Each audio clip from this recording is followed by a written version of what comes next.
Pensando el abismo. Si respondemos bien a la pregunta ¿quién es Dios?, podremos enfocar acertadamente la respuesta a la pregunta ¿quién es el diablo? Aquel que crea en un Dios primitivo, cruel, iracundo, vengativo, tenderá a tener una visión igual de simplista respecto al demonio. Muchos, fruto de las trampas del subconsciente, tienden a pensar en los demonios como en unos seres parecidos a los goblins, o a los brownies escoceses, o a los gremlins del folclore.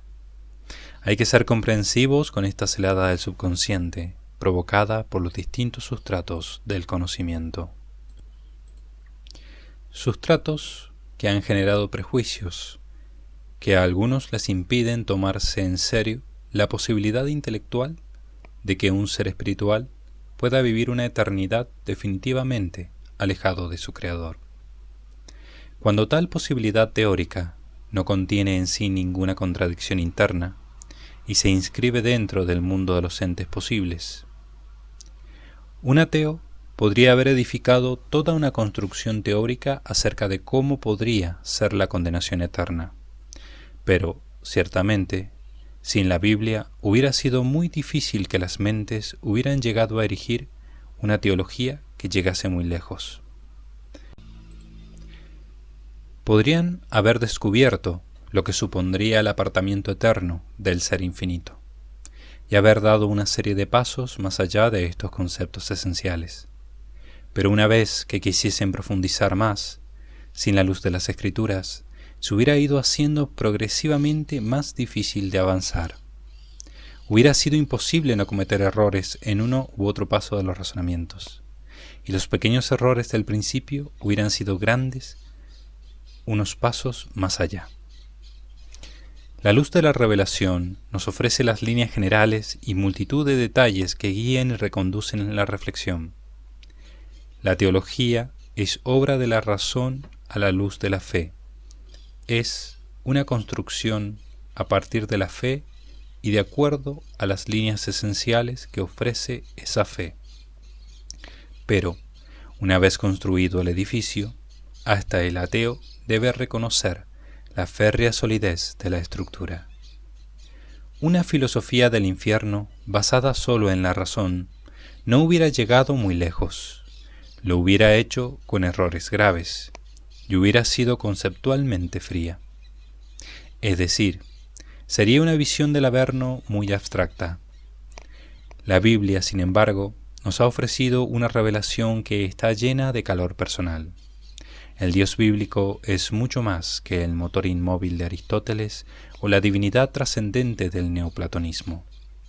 O, dicho de forma más precisa, el Dios de San Pablo es, esencialmente, el mismo que el de los aristotélicos y los neoplatónicos, pero en las Escrituras se nos describe un ser personal, rebosante de compasión y ternura, que nos cuida.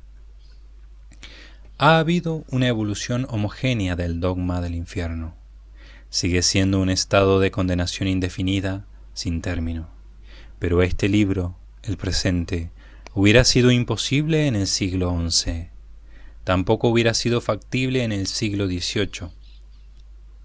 Muchos censores lo hubieran calificado de demasiado laxo, pero los magnos tratados dogmáticos del siglo XX y el modo de hacer teología de los centroeuropeos después del Vaticano II sí que permitieron plantearse cuestiones que no pasaron por la cabeza de tantos eminentes hombres medievales o de los rigurosos teólogos del siglo XVIII. Nuevos campos de razonamiento se plantearon bajo nuevos enfoques como los de von Balthasar o Rahner. Sin todos ellos, este libro no hubiera sido posible. La mente humana puede barajar todas las jugadas, todas las combinaciones de ese ajedrez celestial que son las posibilidades del ser. De la valoración de todas las jugadas realizables, cualquier mente va entendiendo que las posibilidades razonables son sólo una fracción de lo posible. La ramificación lógica de causas y efectos que implicaría uno u otro infierno muestra la conveniencia de que Dios no haya hecho las cosas de un determinado modo. Ese acto de cribar mentalmente los infiernos posibles para quedarnos con lo conveniente impone una disciplina a ese mundo de lo posible. Va podando sus ramas. Las leyes de la lógica ejercen una tiranía sobre lo que, en principio, podría parecer una selva. Si la inteligencia suprema existe, actúa con lógica. Y así pasamos del todo es posible al si Dios existe, solo una serie de posibilidades y concatenaciones son razonables. Eso impone una lógica a su creación y a sus permisiones en la creación. Alguien alegará que la lógica de Dios puede no ser nuestra lógica. La respuesta es clara. Las leyes de la lógica imperan en todo y en todos, si no, ya no sería la lógica. ¿Y por qué sabemos que la lógica tiene ese imperio universal? ¿Por qué sabemos que todo se rige por ella? Lo sabemos por sí misma. La lógica es, en sí misma, la demostración. Estoy seguro de que en todos los universos posibles, en todas las épocas, 1 más 1 es igual a 2. Ni Dios mismo puede modificar la lógica. A través de una serie de pasos razonables que rigen necesidades y conveniencias, esto implica que si el infierno tiene que ser eterno, nada evitará que sea eterno. La lógica nos asegura que, si el infierno tiene que ser eterno, su eternidad es indestructible. La eternidad de Dios garantiza la inquebrantabilidad del infierno.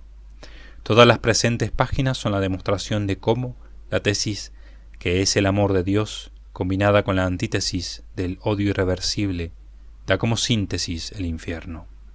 Porque el Averno es un resultado no sólo de odio, sino de la combinación entre ese amor divino y ese odio creatural.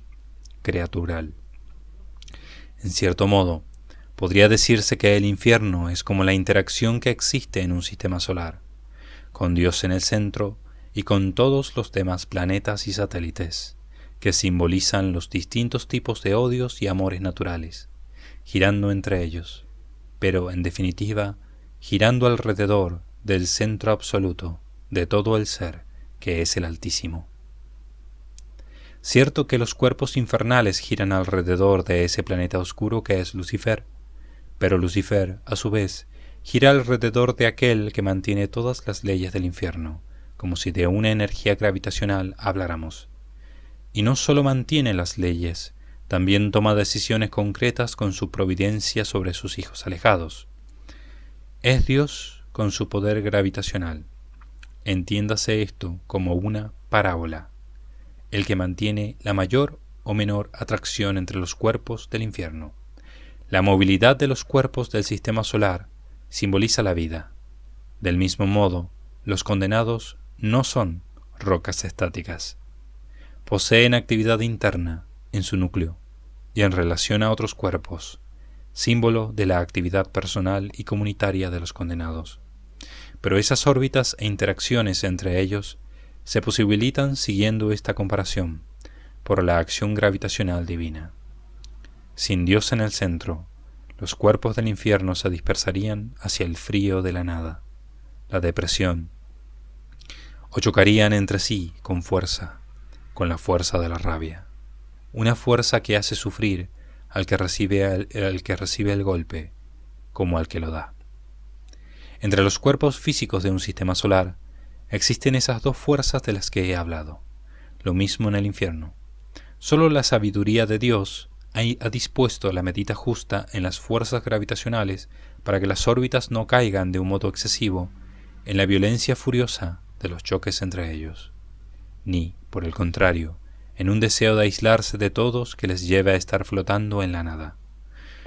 Todos nos damos cuenta de lo beneficioso que es el que exista una sociedad en ese estado, pero lo difícil que era fundarla en esa franja justa intermedia entre los choques continuos y la dispersión. En esa franja justa entre una sociedad que sólo sería lesiva entre ellos y una situación en la que los vínculos serían muy distantes. Todos los condenados flotan en la nada, pero juntos conforman una unidad, un sistema, que llena sus existencias. La sabiduría compasiva de Dios me admira al comprobar con mi razón cómo ha organizado las líneas esenciales de este pequeño universo demoníaco. Pero si giran alrededor de Dios, ¿le ven todo el tiempo? Sí, pero lo ven tal como son ellos. Pongamos un ejemplo. Plutón es muy adecuado para entender este sistema de cuerpos infernales. Desde Plutón, el Sol es visto muy pequeño. Los que viven en ese sistema orbital plutoniano ven al Sol como un objeto distante, frío y sin brillo. Hasta los propios satélites de Lucifer parecen más grandes que el Sol, vistos desde la superficie de los cuerpos situados en esa órbita. No es una mera cuestión de tamaño.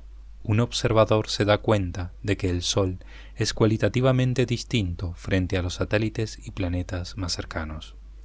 Los demonios también ven que Dios es cualitativamente distinto del resto de espíritus criaturales.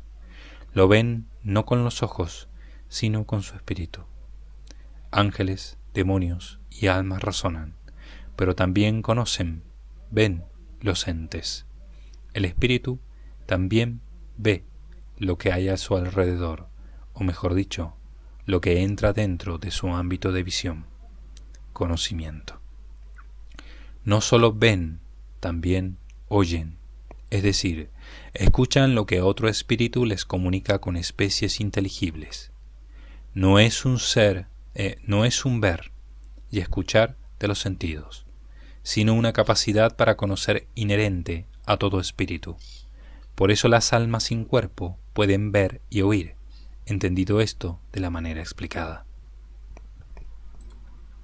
Pues bien, los espíritus del infierno ven a Dios desde su propia órbita. Lo ven lejano, frío. No es una órbita física, sino espiritual. Es una visión, conocimiento, debilitada por la lejanía. Ya se ha dicho antes que también le pueden escuchar y hablar, pero, por las razones antes indicadas, esa comunión es extremadamente inusual. Y es que el que Dios mantenga esa lejanía es una misericordia. Fueron las glorias las que se alejaron, pero mantener esa distancia ahora es piedad divina. Conservar ese nivel de lejanía implica conservar un modo de ver al sol. Más visibilidad solo conllevaría más actos de recriminación hacia él. La lejanía atenúa el impulso de blasfemar, de odiar. Dios no puso esa distancia, pero ahora es mejor que cada astro esté en su sitio. El astro rey, el sol, es igual siempre, pero cada uno lo ve según su distancia. Dios es el mismo para todos, pero cada uno lo ve según la deformación de su espíritu. En verdad que, al contemplar el Averno, podemos exclamar: el Señor todo lo ha hecho bien. Grande es el castigo, porque grande es Dios, y grande es lo que, por tanto, atisban a entender que pierden. Grande es el castigo, porque grandes son sus defectos y vicios. El dolor es grande por la conciencia de saber lo que pierden y por lo que sufren. Afortunadamente, ese saber lo que pierden está atenuado. A Jesús crucificado se le dio vinagre mezclado con hiel como narcótico. Para los demonios, afortunadamente, funciona como un narcótico el hecho de que saben que han perdido a Dios, pero que tienen una comprensión deformada de Él. Es interesante darnos cuenta de que la lejanía la pusieron ellos, pero mantenerla es misericordia. No en vano la palabra griega para decir juicio en los versículos del Nuevo Testamento significa literalmente acto de separar. Y además, la deformación en el conocer es fuente de sufrimiento, pero también narcótico. Lejanía y deformación son males, pero también tienen sus aspectos accidentales compensatorios respecto a Dios. Este equilibrio que se da en cada espíritu tiene su correlato, por ejemplo, en el clima de la Tierra. Cuanto más frío hace en los polos del planeta, más templado es el clima en la zona ecuatorial. Los ejemplos de estos mecanismos compensatorios en el mundo meteorológico se podrían multiplicar.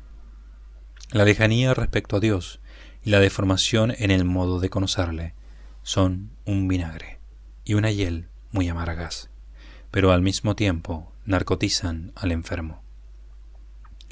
La enfermedad que es causa de dolor físico en un paciente, si se exacerba, acaba siendo causa de más dolor, sí, pero también acaba en muchos casos convirtiéndose en causa de que se pierda la percepción de ese mismo dolor. Por poner solo un ejemplo entre muchos, todos conocemos el intenso dolor que produce un diente al infectarse el nervio. Cuanto más aguda sea la infección, más dolor producirá. ¿Esto no tiene ningún límite? Sí lo tiene, pues llega un momento en que si la infección es muy aguda, el nervio se necrosa y deja de doler. En el cuerpo humano hay enfermedades en las que el dolor puede ser intenso y prolongarse en el tiempo, pero en muchos casos hay mecanismos compensatorios que precisamente la intensidad de la patología acaba provocando la atenuación del dolor que provoca la misma enfermedad. Estos mecanismos de compensación tienen sus límites, tanto si hablamos del clima de la tierra como en las enfermedades del cuerpo. Lo mismo sucede con los espíritus. Los mecanismos compensatorios existen, pero hablamos de una tendencia a la nivelación, no de una eliminación.